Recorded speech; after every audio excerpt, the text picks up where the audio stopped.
ጥምቀት ላይ ፕሪም ተረሳኔ በጣም ይናፍቀኝ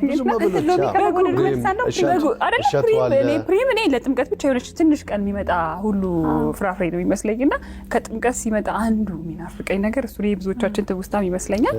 አሁን የምናየው ወጣት በጣም የሚያስቀና ነው። በጣም አገልግሎት ላይ ሃይማኖታዊ የትኛውም እምነት ስርዓት ላይ ወጣቱን ነው የምታየው ከፊት ለፊትና ምንጣፍ እያነጠፉ እየጠረጉ ለእንግዲህ ለታቦታቱ ክብር ለአማኙም የእምነቱን ስርዓት ጠብቀው አገልግሎት ላይ የምናየው ወጣቶችን የተቸገሩትን ማብላት መሬቱ አቧራ እንዳይሆን ሰዎችን ውሃ እያርከፈከፉ ከአንድ ቀን በፊትና በጣም የወጣቱን አንድነት ህብረት የምናይበት ነው። የአንድነታችን መገለጫ የሚሆነው ሙስሊም ወንድሞቻችን ለክርስቲያን ምዕመናኑ የሚያደርጉት ነገር አለ።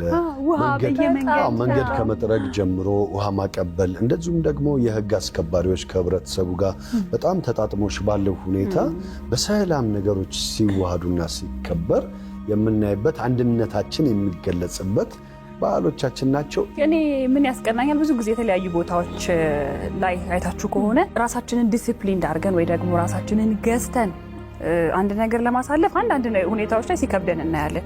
የጥምቀት በዓል ግን በተለየ መልኩ ወጣቶቹ ከሚሰሩት ስራ በተጨማሪ ደግሞ ያንን ነገር ያለምንም እገዛና እርዳታ ራሳቸው አስተባብረው የሚሄዱበት መንገድ ሌላም በዓላት ላይ ቢለመዱ የሚያስብል ይበል የሚያሰኝ ነገር ነው ያላቸውና